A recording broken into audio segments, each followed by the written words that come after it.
Our sinister tale starts with a vast amount of, well, grass. Getting into the real meat of the story, we see a car filled with people driving through vast plains of the countryside. A man eating some greaseball burger seen driving a pregnant woman. She suddenly says she's nauseous, so the guy pulls over, and then she's blowing chunks. You okay?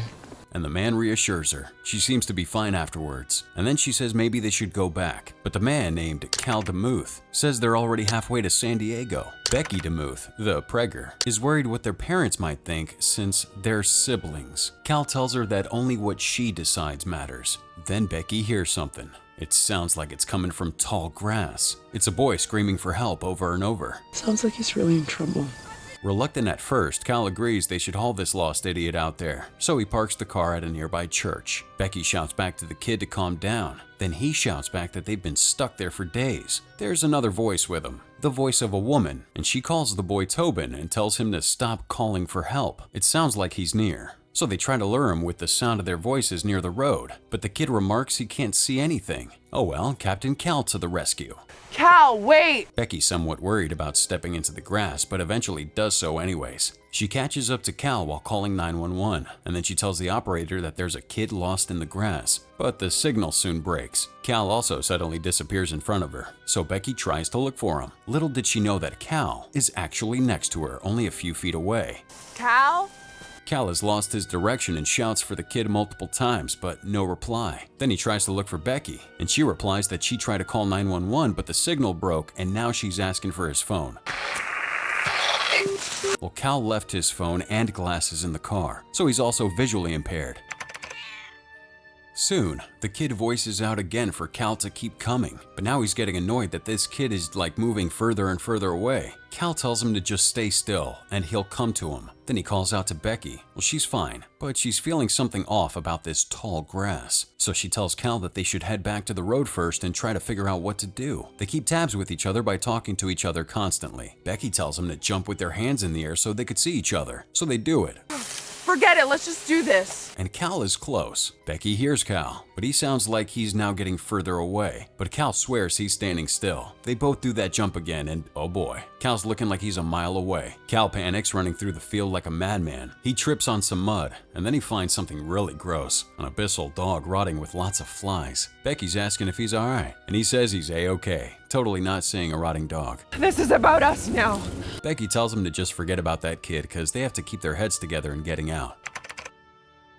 Hours pass, and it seems that Becky's getting tired, so she sits down. It sounds like Cal's getting closer, and Becky greets him, but it's not Cal. Meet Ross Humboldt. He claims to be Tobin's father, and he's in the tall grass looking for his wife and child. He tells Becky they should stick together since it's gonna be dark soon, but she feels a bit of stranger danger. He tells her to follow him, stay close, and don't lose sight of him. Nothing is around here. Well, darkness falls, and Cal is left lost, tired, and alone with no one responding. But Tobin Humboldt pops out of nowhere to tell him that it's easier to find things if they're not alive. But it's easier once they're dead. Tobin says the field doesn't move things that aren't alive. Cal tries to ask him if he lured him in, but Tobin says that he was also lured in by a man calling for help. God knows how long he's been here. Tobin says Becky'll die soon, and he thinks the tall grass knows all. Tobin offers to take him to his sister, so he has no choice but to follow. She's gonna die soon. Becky and Ross talk about pregnancy. Then Ross talks to her kindly on how Becky's baby daddy isn't in the picture, and he's filled with determination to find him. The sooner we get to them, the better. That's until Becky trips on some medicine. Then Ross is totally gone. She calls out for the two of them, then jump scare alert. Cal, on the other hand, is struggling to keep up with Tobin. Tobin, wait up! But he says just a little further. Well, they get to that place, and that's not Becky. That's some weird alien acorn. Tobin touches it, says that it feels good, and then encourages Cal to try it. Cal approaches it slowly. Boy, that feels good. And there's some weird markings on it. He was about to touch it and then heard Becky's screams of despair. Tobin warns him that he's going the wrong way, but Cal rushes for his sister while screaming out her name multiple times.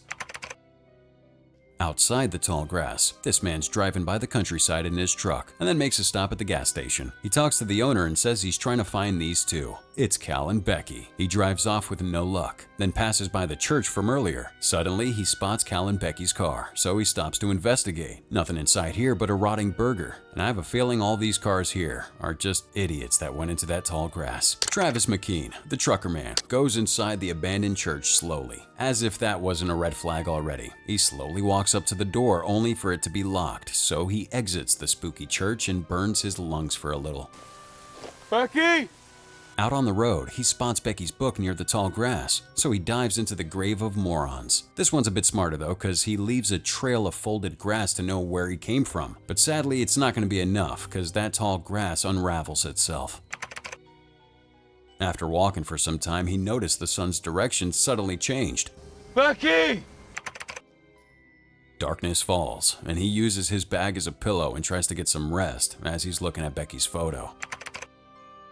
Suddenly, he hears a bit of movement, and then Toby surprises him. He's asking him to shut up because he hears the voices of people who were stuck in the tall grass. He says they're connected, and Toby even knows his name, and that he's looking for Becky. Tobin's weirded out that Travis doesn't remember. You really don't remember? But he suspects he knows where Becky is. He begs him to tell her where she is, even if he looks reluctant against it, but he insists. Tobin accepts, on the condition that he's gotta stay close. But you gotta stay close. The two run through the tall grass, and you hear the sound of wolves howling from the distance. Soon, Tobin finds the spot, and there she is, in all her non-living glory. Tobin remarks that the field doesn't move things that aren't alive, while Travis weeps. Then Tobin disappears. Help! The next morning, Travis wakes up next to the rotting body of Becky. Then he takes her necklace. Soon he moves and hears people from outside the tall grass. He hears Tobin's voice and calls him out for help. So Tobin gets freaked and tells his mommy, Natalie Humboldt. Looks like Freddy, the dog from earlier, goes into that tall grass. So Tobin goes after him, and in turn, so do his parents. Ross says to leave Freddy, but he still goes after him. Too late, as everyone's getting lost, including Travis. Natalie! Natalie, wait!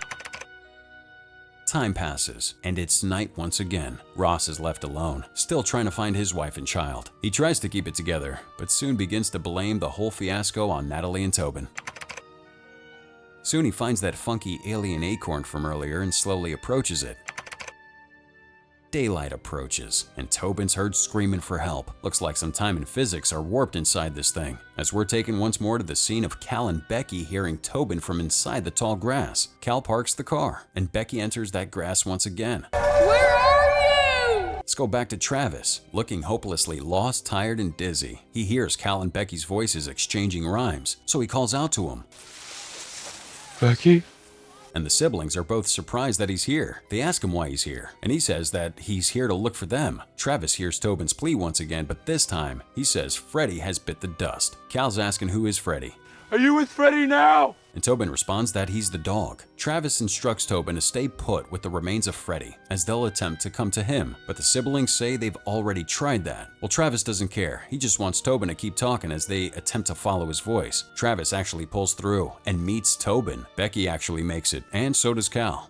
You're Travis? The siblings want cohesive answers, but they won't find that in the tall grass. Travis says he went looking for him because they didn't show up at San Diego. Cal says that's like impossible because it's only been 2 days, but Travis says they've been missing for more than 2 months.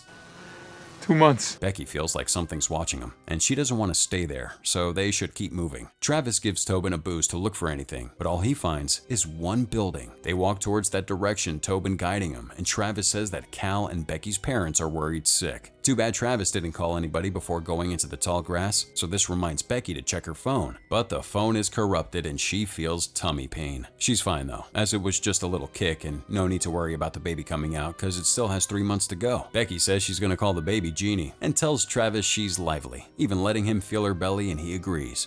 Well, Suddenly, a call comes through Cal's phone. It sounds like Becky herself, and she says not to let Cal hurt Travis. Becky on the other line sounds in pain. Then they keep moving.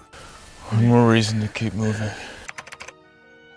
Someone is keeping a close eye on him. The gang trek through the tall grass, but soon Becky's beginning to feel antsy as she's experiencing some more pain and really horrid hallucinations about the baby and some grass people. Travis, Cal, and Tobin come back for her, but then Ross comes in suddenly and gives her CPR. Becky wakes up to the land of the living, and Ross says the baby's also fine as he checked. Ross says they're gonna look for Natalie, then they're all leaving, as he claims to have found a way out. Travis says they were headed for a building prior to this, so he gives Tobin one more boost and the building's gone. Ross accepts the physics of this place, so he tries to lead him to a new way out. I got the golden ticket for any takers.